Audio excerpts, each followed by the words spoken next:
আপনাদেরকে দেখানোর চেষ্টা করছি।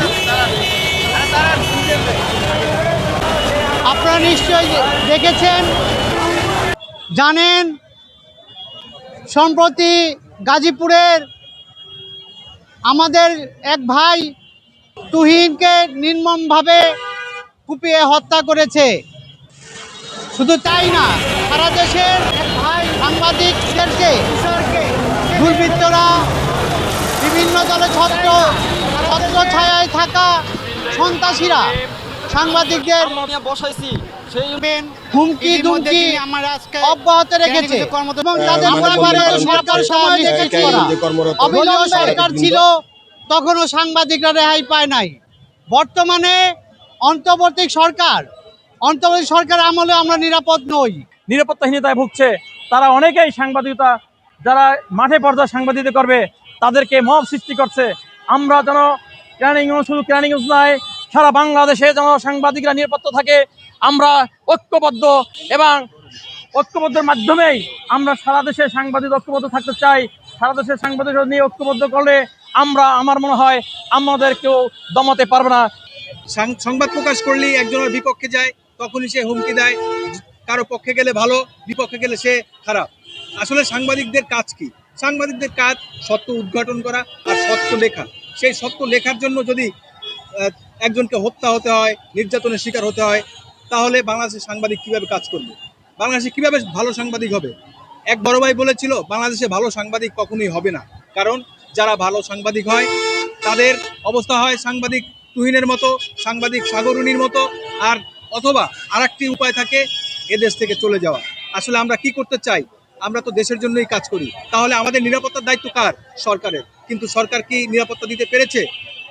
শুধু সরকার না, রাজনৈতিক যারা ব্যক্তিত্ব থাকে তাদেরও একটা দায়িত্ব থাকে যে সাংবাদিকদের নিরাপত্তা দেওয়া।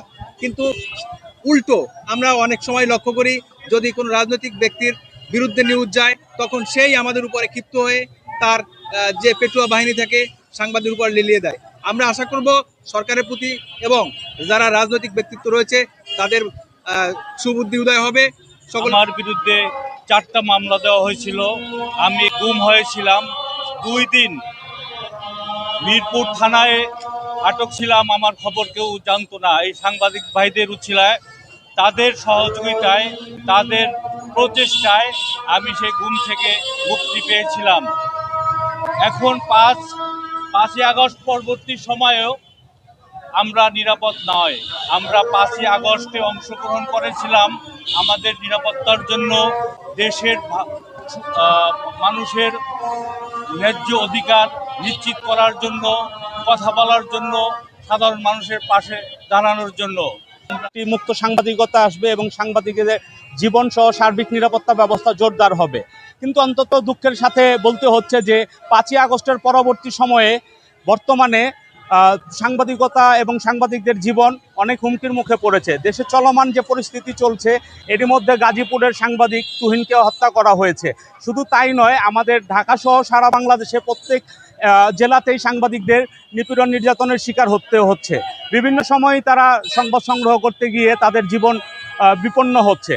তো এমতো অবস্থা চলতে থাকলে যে সাংবাদিকতার যে মুক্ত হস্তে সাংবাদিকতা চলা বা স্বাধীন সাংবাদিকতা চলা, এগুলোতে বাধাগ্রস্ত হচ্ছে।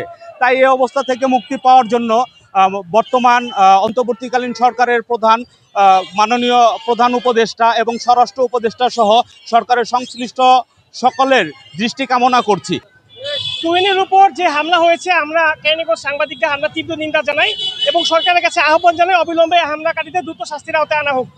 আমরা সমাজের পক্ষে কাজ করি, আমাদের নিরাপত্তা দেওয়ার দায়িত্ব সরকারের, দেশের প্রতিটি জনগণের।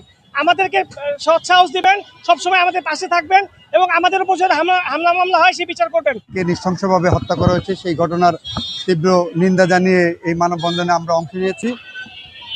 যারা এখানে অংশ নিয়েছেন সবাইকে ধন্যবাদ জানাচ্ছি। আসলে প্রতিবারই সাংবাদিকদের উপরে হামলার ঘটনা ঘটে, আমরা রাস্তায় দাঁড়াই, আমরা প্রতিবাদ জানাই। প্রতিবাদ জানানো ছাড়া আমাদের আসলে আর কিছু করারও থাকে না। আমরা 2 কলাম লেখনী লিখি। রাষ্ট্রের যারা পলিসি মেকার তাদের দৃষ্টি আকর্ষণ আমরা অতীতেও করেছি, এখনও করছি। দয়া করে এগুলো বন্ধের জন্য আপনারা কঠোর দৃষ্টান্তমূলক ব্যবস্থা নেবেন। তো আজকে আমাদের এই মানববন্ধনে দাঁড়াতে হয়েছে একটি হত্যাকাণ্ডের বিচার চাওয়ার জন্য। আপনারা জানেন যে তুহিন, গাজীপুরে যে তুহিনকে যে নৃশংসভাবে হত্যা করা হয়েছে, আমরা বাংলাদেশে কি দেখি যে একটা হত্যাকাণ্ড ঘটার পরেই আইনশৃঙ্খলা বাহিনী কয়েকজনকে গ্রেপ্তার করে, এরপর একটা বিচার প্রক্রিয়া শুরু হয়, দীর্ঘ 10-15 বছর 20 বছর সময় লাগে।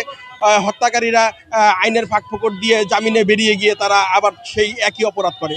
তবে আমরা এখন দৃঢ়কণ্ঠে বলতে চাই যে সাংবাদিক সুরক্ষা যে আইন, সেই আইনটি এখনো পর্যন্ত সরকার করেনি, এবং তুহিনের যে হত্যাকারীরা গ্রেপ্তার হয়েছে তারা যেন কোনোভাবেই আইনের ফাঁকফোকর দিয়ে বেরিয়ে যেতে না পারে এবং জামিনে মুক্তি লাভ করতে না পারে। আমরা চাইব যে দ্রুত বিচার ট্রাইব্যুনালের মাধ্যমে একটি দ্রুত সময়ের মধ্যে বিচার শেষ করে দৃষ্টান্তমূলক একটি শাস্তির ব্যবস্থা করলে হয়তো জনগণের কাছে একটি মেসেজ যাবে যে সাংবাদিকদের উপর হামলা করলে তারা জনগণের জন্য কাজ করে, রাষ্ট্রের জন্য কাজ করে, তাদের উপর হামলা করা যাবে না। হামলা করলে আমাদেরকে এরকম ফাঁসির রায়ের মাধ্যমে আমাদেরকে ফাঁসিতে ঝোলানো হবে, এই ধরনের একটি দৃষ্টান্ত স্থাপন করলে আমার মনে হয় যে এই সাংবাদিকতার যে আপনার যে হামলা হুমকি, এগুলো হয়তো অনেকাংশ কমে যাবে।